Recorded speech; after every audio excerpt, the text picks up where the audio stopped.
तिने हाताळतोय तिथे वाचून हाताळलेलं यशस्वी होत आहे. ज्ञान पाहिजे, मार्गदर्शन पाहिजे, त्यासाठी मार्गदर्शक पाहिजे.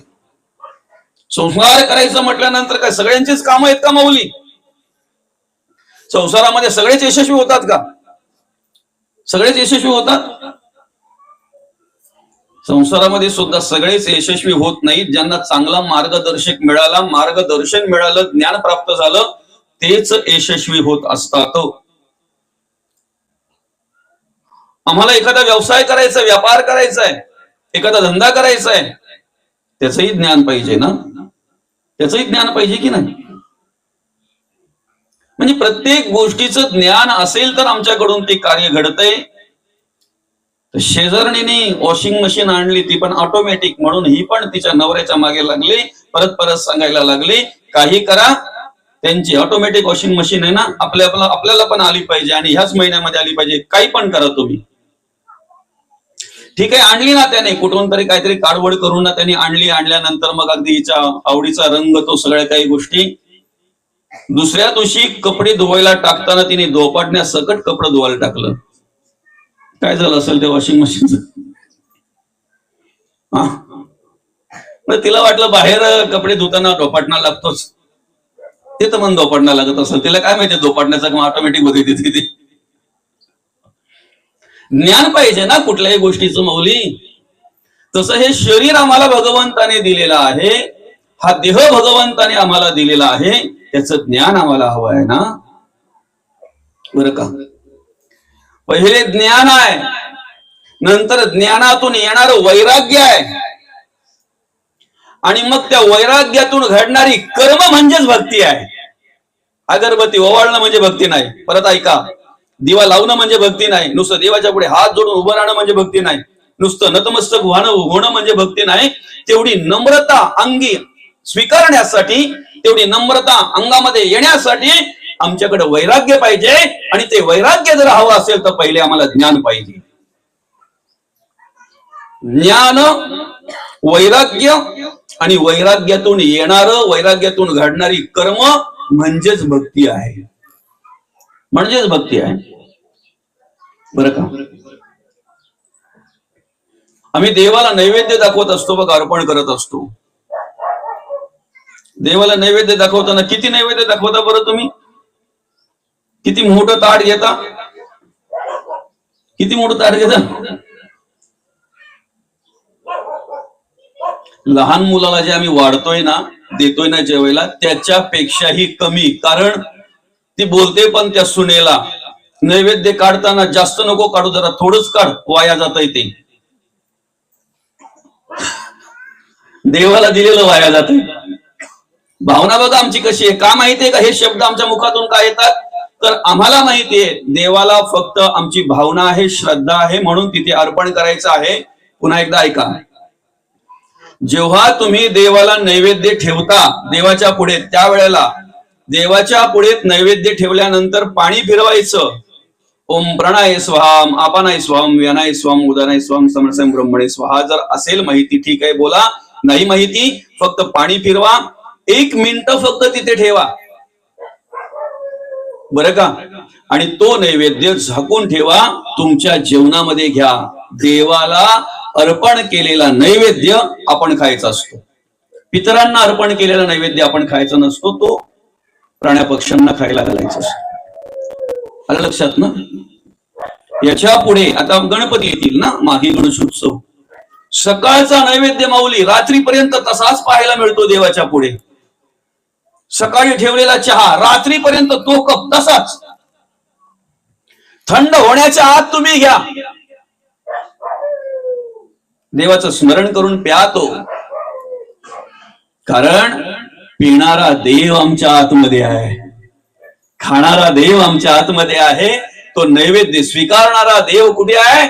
आमच्या आतमध्ये आहे. आणि त्या देवाला स्मरण करून, त्या देवाला स्मरून जी कर्म केली जातात ना, त्याला वैराग्याची कर्म म्हटली जातात, त्याला भक्ती म्हटली जाते. आता अतिशय साधी भक्ती तुम्हाला सांगतो बघा, आमच्याकडून सहज घडेल अशी भक्ती. बरं का? तुम्हाला कोणी सांगितलं असेल अशी मांडी घाला, तशी मांडी घाला, हे करा, ते करा, डाव्या नाकातून श्वास घ्या, उजव्या नाकातून सोडा, उजव्या नाकातून घ्या, डाव्या नाकातून सोडा, जे काय असेल ते तुमच्या शरीरासाठी आलं, त्याला योग याग विधी म्हणतात, जे काय असेल ते. पण आम्हाला जी जगद्गुरु तुकोबांनी शिकवलेली भक्ती आहे ना, आम्हाला जी माऊली ज्ञानोबांनी शिकवलेली भक्ती आहे ना, आम्हाला जी शांती ब्रह्मनाथ महाराजांनी शिकवलेली भक्ती आहे ना, ती अतिशय सोपी आहे, ती अतिशय सोपी आहे. मग बघा, नाथ महाराजांनी ज्या वेळेला गंगा आणली, गंगा घेताना गाढवाला पाजण्याच्या उद्देशाने घेतली का? समजते ना तुम्हाला मी काय बोलतो त्या? नाथ महाराजांनी जी गंगा घेतली माऊली, ती गंगा गाढवाला पाजण्याच्या उद्देशात घेतली का? नाही ना. नाथ महाराजांनी गंगा आणताना रस्त्यामध्ये, प्रवासामध्ये विचार केला होता का ही मला आता गाढवाला पाजावी लागणार आहे म्हणून? नाही ना. पण प्रवासात जाता जाता, चालता चालता ज्या वेळेला तडफडणारे गाढव बघितलं ना, त्या वेळेला नाथ महाराजांनी विचार केला की अरे, खऱ्या अर्थानं या गंगेची गरज ह्या गाढवाला आहे. तिथे गाढव नाही बघितलं त्यांनी. विष्णुमय जग वैष्णवांचा धर्म, भेदाभेद भ्रम मंगळ. हीची थोर भक्ती आवडते देवा, हीच भक्ती देवाला आवडते. बोलता चालता जे आमच्याकडून काही पुण्यकर्म घडतात की नाही, हीच भक्ती देवाला आवडत असते.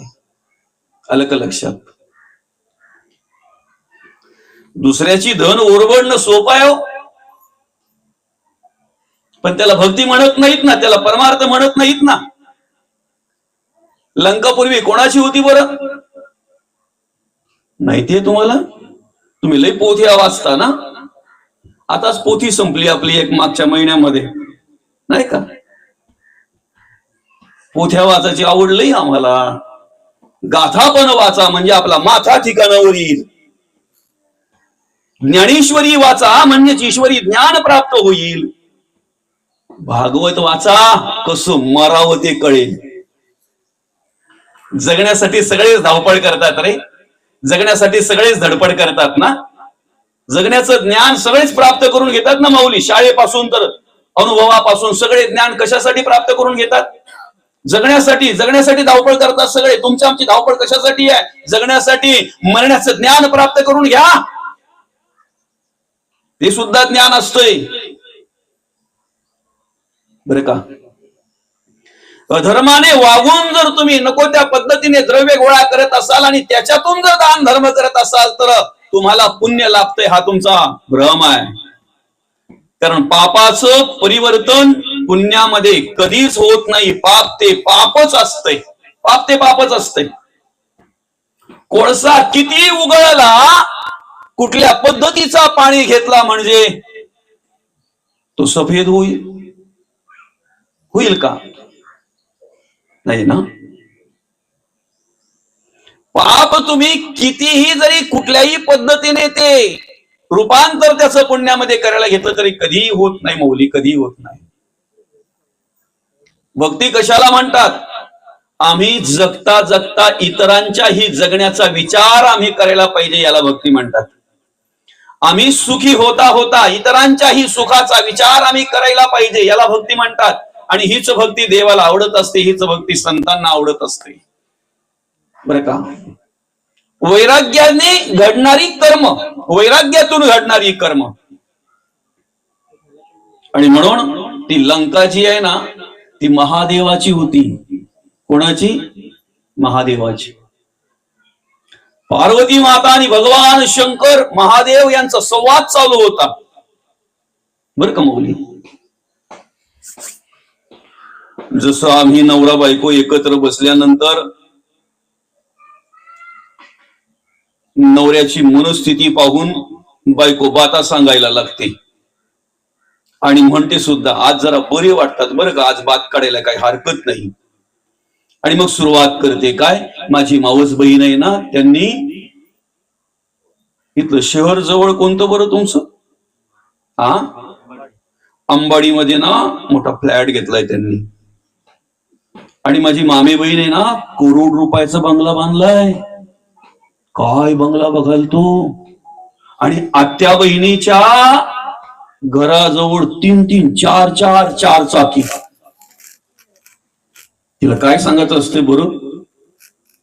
म्हणजे तिला जर गंठन करून घ्यायची असेल तर आधी 10 जणींचं तिला सांगावं लागतंय. तिने पण 5 तोल्याचे केले, तिने 8 तोल्याचे केले, तिची 7 तोल्याची आहे. काय बघाल डिझाईन ती, बरं का? पण हे सगळं कसं हवामानावर अवलंबून असतंय ना, वातावरणावर अवलंबून असतंय ना हे सगळं. तसं महादेव अगदी प्रसन्न होते आणि पार्वती मातेने सुरुवात केली अशाच प्रकारे सांगायला. असाच संवाद चालू असताना, ऐकताय का, पार्वती मातेचा आणि भगवान महादेवांचा असाच प्रकारे संवाद चालू असताना हा संवाद ऐकला कुबेराने. आणि कुबेराने विचार केला की हीच संधी आहे महादेवाला काहीतरी द्यायची. आणि सोन्याचा महाल तयार केला कुबेराने आणि पार्वती माता आणि महादेवांना तो दिला. सांगितला, देवा या महालाचा आपण स्वीकार करावा. कोणाच्या मनासारखं झालं बरं? तुम्हाला विचारतोय मी, यांना कशाला विचारू? पार्वती मातेच्या मनासारखं झालं, आई साहेबांच्या मनासारखं झालं, बरोबर आहे की नाही? आणि मग आता एवढा मोठा महाल म्हटल्यानंतर भट पण तसाच पाहिजे ना विधी करायला. तिथे साधा चालेल का? दशग्रंथी ब्राह्मण म्हणायचे कोणाला? रावणाला. 4 वेद आणि 6 शास्त्रांचा अभ्यास असलेला ब्राह्मण दशग्रंथी ब्राह्मण. दशानन म्हणायचे. भक्ती श्रेष्ठ होती त्याची.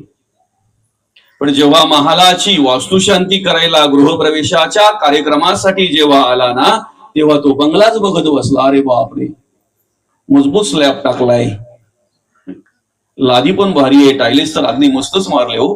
काय किचन, काय बेडरूम, काय वॉशरूम, काय काय म्हणाल ते. पूजेकडे लक्ष कमी त्याचं. कोणाचं? हा, म्हणजे ज्याचं पूजेकडे लक्ष कमी आणि इतर ठिकाणी जास्त असतं लक्ष, त्याला काय म्हणतात? मी कशाला म्हणू, तुम्ही बोला काय बोलायचं ते. नाही का? आहे का तुमच्या गावात एखादा नावाचा? हा, शिवरड्यामध्ये रावण नावाचा माणूस आहे? नाही ना? बरं असू द्या, चला ठीक आहे, हरकत नाही. पूजा अतिशय चांगली झाली. पूजा झाल्यानंतर महादेवाने ज्या वेळेला रावणाला दक्षिणा द्यायची म्हटली, नाही का, त्यावेळेला अगदी खुश झाले भगवान, प्रसन्न झाले. आणि प्रसन्नतेने भगवान महादेव रावणाला म्हणतायत, अरे काय पूजा झाली, जबरदस्त, एकदम आवडली आपल्याला. माग काय मागायचं ते शब्द बघा. हा, माग काय मागायचं ते, प्रसन्न आहे मी. माग काय मागायचं ते एवढंच ऐकलं आणि आपल्या रावणाने सांगितलं महादेवाला, देवा ज्या घराची वास्तुशांती मी केली ना ते घरच मला द्या. तिथेच पाणी सोडलं महादेवाने. तथास्तु. तुमची तोंड का भरली बरं? तुम्हाला पार्वती माता आठवली का? आता मनातल्या मनात तुम्ही विचार करत असेल, बाई ग बाई, त्या पार्वती मातेची अवस्था काय झाली असेल, काय झाली असेल तिथे तुम्ही असतात तर. काय नाही हो, पार्वती माता काही म्हणाले नाही, फक्त एवढीच म्हणाली, या बुवाचं आमच्या असंच असते, चला आपलं आहे ते बरं आहे. काय समजतंय? मग सांगा ना, जशी आली तशीच गेली ना. आपला संपत्तीचा चालला होता विषय, प्रॉपर्टीचा, नाही का? काय माहिती का, विशेष बघा काय माणसाच्या जगण्या वागण्यामध्ये. कितीतरी आपण सरकारी ऑफिसर असे पाहतोय, कितीतरी अधिकारी पाहतोय, असे सगळेच तसे नसतात. काही खूप चांगले असतात, काही खूप चांगल्या प्रकारे काम करतात, कार्य करतात, प्रामाणिकपणे कार्य करतात, निष्ठेने कार्य करतात. पण काही असे असतात ना, त्यांना लाखभर जरी पगार असला ना, माऊली लाखभर पगार, तरी सुद्धा टेबला खालून घेणारे 500 त्यांना खूप मोठे वाटतात. त्याच्यातच त्यांना आनंद वाटतो. टेबला वरून किती येतात त्यांना? लाख येतात, पण लाखाला महत्व नाही देत ते. तेवढा महत्व ते टेबला खालून घेणाऱ्याला देतात. त्या पैशांना विशेष महत्व देतात. आता मला सांगा, सुख देणारे टेबला वरणचे आहेत का टेबला खालूनचे आहेत? सुख कोण देणार आहे? अधर्माने, अनितीने जर पैसे घरामध्ये येत असतील दुसऱ्या माणसाला लुबाडून, दुसऱ्या माणसाच्या मनाला लागून मनस्ताप होऊन अशा प्रकारे जर पैसा घरात येत असेल तर तो पैसा तुम्हालाही सुख देणार नाही, ती संपत्ती तुम्हालाही सुख देणार नाही, आणि त्या संपत्तीवर पोचलेली संतती तुम्हाला सुख देणार नाही. हे मात्र लक्षात ठेवा, हे स्मरणात ठेवा.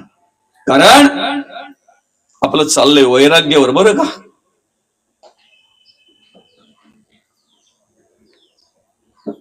रावणाकडे सगळं काही होतं, पण दुर्दैव आज नाव पण शिल्लक नाही राहिलं, त्याचं नावही शिल्लक राहिलं नाही.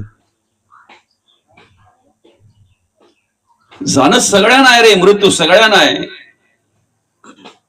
देहाने शिल्लक कोणाला राहता आलं नाही आणि राहू पण शकत नाही, पण कीर्तीने जर शिल्लक राहायचं असेल, विचाराने गुणांनी जर शिल्लक राहायचं असेल तर चांगलं जगण्यासाठी प्रयत्न करा, चांगलं वागण्यासाठी प्रयत्न करा. तोच तुमचा परमार्थ आणि तीच तुमची भक्ती आहे. पुन्हा एकदा सांगतो, आम्ही जे टाळ वाजवून जो भगवंताचं भजन करतोय की नाही, तो एक आनंद घेतोय, आम्ही आनंद घेतोय. नामस्मरण करण्याची ती एक पद्धत आहे, भगवंताचे गुणगान गाण्याची पद्धत आहे. पण चांगले टाळ वाजवता आले म्हणजे तो भगवंताला प्रिय झाला असं नाही. चांगला मृदुंग वाजवता आला म्हणजे तो भगवंताला प्रिय झाला असं नाही. ती कला आहे, कला आहे. त्याच्या पुढे सांगू का, अख्ख्या गावाचा बाबा आहे जो तो त्याला बाबाच बोलतो. बाबा आले, बाबा आले, बाबा आले, बर का. पण विषयांवर जर ताबा नसेल ना तर तो बाबा पण गायब व्हायला वेळ लागत नाही. वासनेवर जर ताबा नसेल, विषयांवर जर ताबा नसेल, मनावर जर ताबा नसेल, इंद्रियांवर जर ताबा नसेल तर तो बाबा गायब व्हायला वेळ लागत नाही, बरं का. म्हणून बाबा तोच ज्याचा इंद्रियांवर ताबा आहे. न करीती इंद्रिय दमन न लाविती शिष्यास साधन, बर का. डोळ्यातून ज्याला भगवंतच दिसतोय ना प्रत्येक ठिकाणी, आईला आई आणि ताईला ताईच, समान विमान नाही, ताईच आईच. मला जे भगवंताच्या कृपेने प्राप्त झाले ते माझं आहे, दुसऱ्याचं ते माझं नाही आहे, बरं का. मला जर माझी केलेली निंदा जर आवडत नाही ना तर दुसऱ्याची निंदा करणं माझा धर्म नाही. मला जर दुःख आवडत नाही ना तर दुसऱ्याला दुःख देणं माझा धर्म नाही.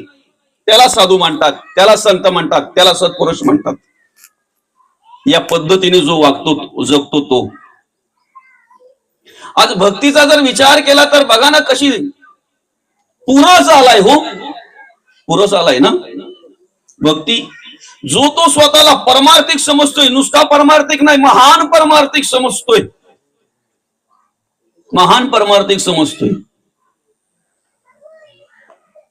नारद मुनी ज्या वेळेला या कलियुगामध्ये मृत्यू लोकात आले तेव्हा त्यांनी अवलोकन केलं, त्यांनी बघितलं, आणि बघितल्यानंतर त्यांना एक विचित्र दृश्य पाहायला मिळालं. आणि म्हणून मग ते भगवान विष्णूंकडे गेले, हात जोडले देवाला, देवा विचित्र दृश्य आज कलियुगामध्ये पाहायला मिळतंय. म्हणे काय काय सांगू देवा तुम्हाला, असं काही मला पाहायला मिळालं की आई तरुण आहे पण आईची मुलं म्हातारी आहेत. कुठे आहे का असं पाहिलंय तुम्ही? मुलं म्हातारी आई तरुण पाहिलंय का? पण ते नारद मुनींना अनुभवायला मिळालं या कलियुगामध्ये. काय म्हणतायत? आई तरुण आहे पण तिची मुलं म्हातारी आहेत. कलियुगात काहीही होऊ शकतंय, बरं का. कलियुगामध्ये काहीही होऊ शकतंय. तर सांगितल्यानंतर मग भगवान म्हणतात, काय रे बाबा, असं काय अनुभव आला किंवा काय पाहायला मिळालं? तेव्हा त्याने सांगितलं, देवा भक्ती तरुण आहे, भक्ती तरुण आहे पण तिची मुलं म्हातारी आहेत, तिची मुलं म्हातारी आहेत. विवेक आणि वैराग्य म्हातारा आहे. भक्तीला दोन मुलं होतात, बरं का.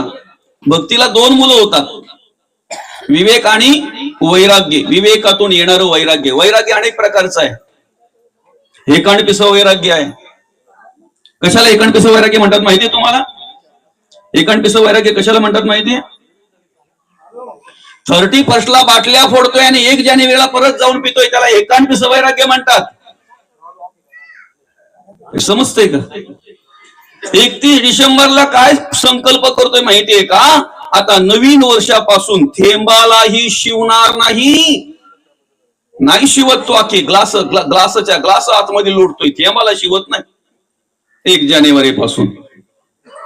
याला एकांत वैराग्य म्हणतात बरं का.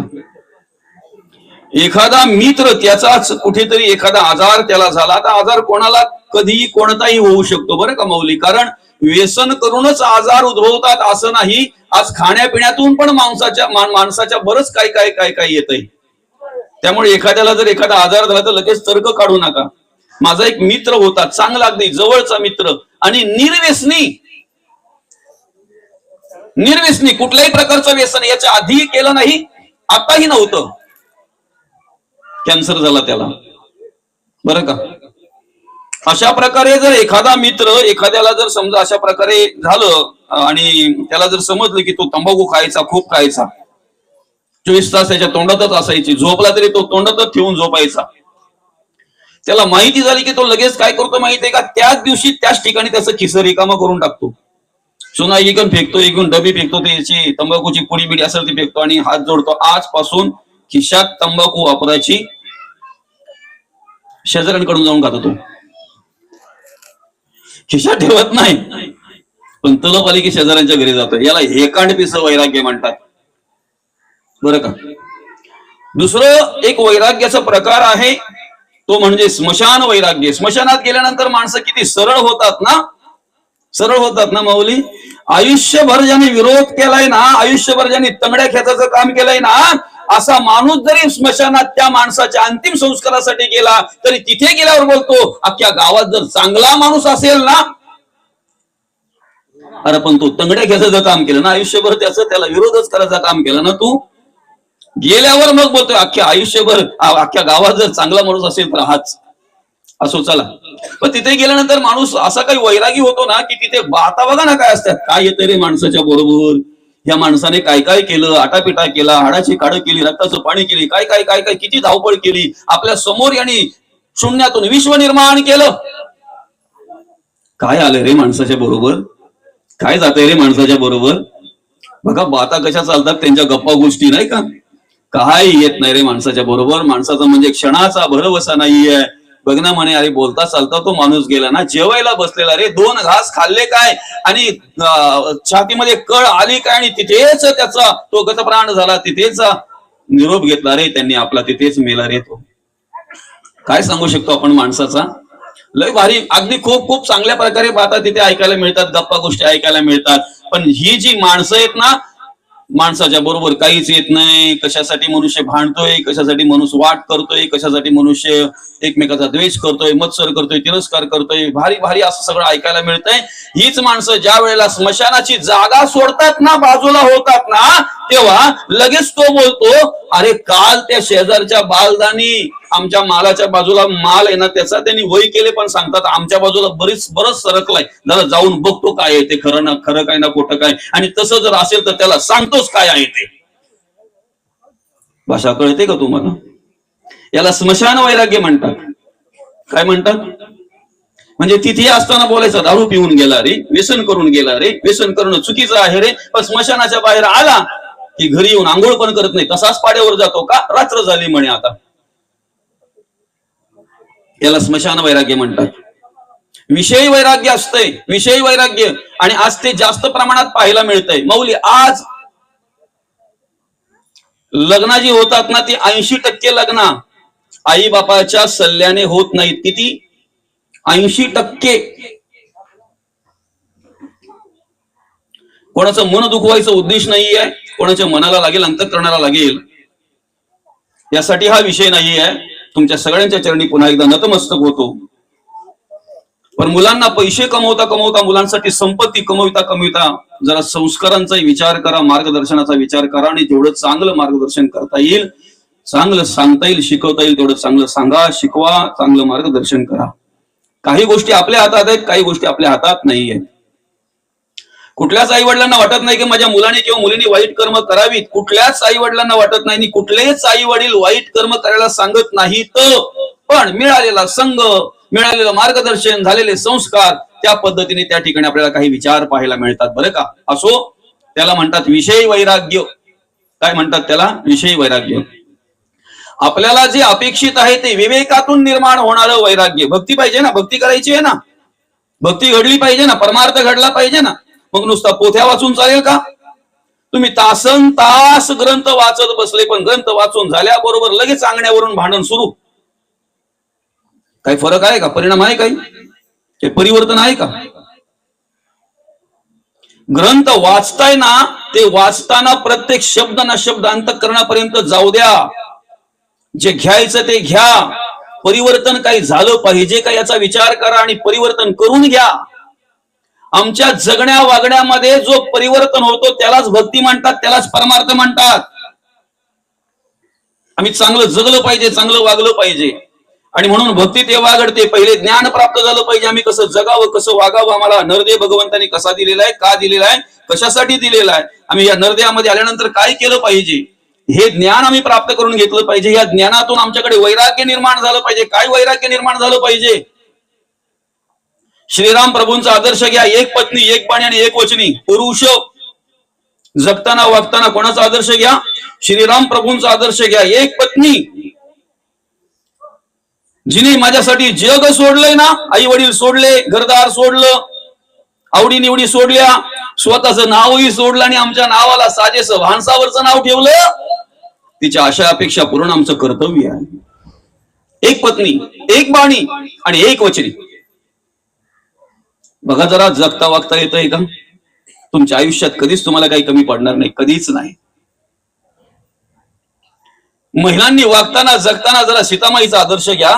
राजकन्या होती, राजाची पत्नी होती, राजकन्या होती, अर्थात जनक राजाची मुलगी, राजकन्या, राजाची सून, दशरथ राजाची सून आणि विश्वाच्या मालकाची पत्नी. राजा काय, असे कित्येक राजे ज्याच्या अधीन आहेत ना, त्या विश्वाच्या मालकाची पत्नी. पण ज्या वेळेला वनवासाला श्रीराम प्रभू निघाले ना, त्या वेळेला सगळ्यांचा निरोप घेता घेता सीतामाईच्या पुढ्यात जाऊन जेव्हा उभे राहिले, त्या वेळेला सीतामाईला सांगतायत, ऐक ना, ऐक ना, गेलो काय आणि आलो काय म्हणे, 14 वर्षे कसे जातील पत्ता लागणार नाही. कोण म्हणतात? श्रीराम प्रभू. समजूत काढायला चाललेत, समजवायला चाललेत. अगं गेलो काय आणि आलो काय, 14 वर्षे कसे निघून जातील पत्ता लागणार नाही. तू आनंदात राहा, तू सुखात राहा. सगळं ऐकून ऐकून घेतलं, डोळ्यामध्ये अश्रू आले सीतामाईच्या. वनवासाला जावं लागतंय म्हणून नाही, माझे पती वनवासाला चाललेत म्हणून नाही. अश्रू याच्यासाठी आले की आजही तुम्ही मला वेगळी समजताय का तुमच्यापेक्षा? शरीराने जरी आपण वेगळे असलो ना, आपले शरीर जरी भेद असेल, आपल्या शरीरामध्ये जरी फरक असेल ना, तरी मनामध्ये तुमच्या आणि माझ्या भेद नाहीये. आपण एकाच मनाचे आहोत. म्हणून निरोप कसला घेता आता, काय म्हणतात सीता माता, निरोप कसला घेता आता, जेथे राम तेथे सीता, जेथे राम तेथे सीता. आणि अशा पद्धतीने आम्हाला जगता वागता आलं पाहिजे, अशा पद्धतीने आम्हाला कर्म करता आली पाहिजेत. काय भगवान म्हणतात, अगं पालखीत फिरणारी तो कधी जमिनीला पाय पण लागला नसेल तुझा. पंचपक्वान्नाचं ताट पुढ्यात आल्यानंतर ग्रहण करणारी तू, तिथं कंदमुळं खाऊन राहावं लागेल. पालखीत फिरणारी तू अनवाहनी चालावं लागेल.